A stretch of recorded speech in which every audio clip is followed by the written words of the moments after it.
దయ్యం పట్టిన ఆవు కథ.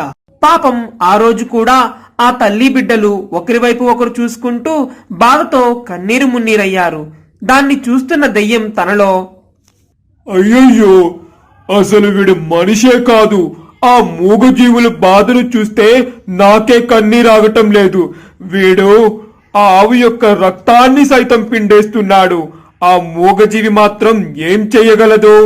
వాడికి తగిన గుణపాఠం నేను నేర్పిస్తాను అని ఆవుని మాయం చేసి ఆ దెయ్యం ఆవు రూపంలోకి మారింది. మరుసటి రోజు ఆ యజమాని వచ్చి పాలను పిండడం మొదలు పెట్టాడు. ఆ పాలు రక్తంలాగా రావడం ప్రారంభించాయి. అప్పుడు అతను, అరే, అయ్యో దేవుడా, ఏంటిది ఈ వింత? పాలు రక్తంలాగా వస్తున్నాయి ఏంటి? సరే, నేను ఆ దూడని వదులుతాను, ఏం జరుగుతుందో చూస్తాను అని ఆవు దగ్గరకు దూడని పంపించాడు. అప్పుడు ఆవు మామూలుగానే పాలను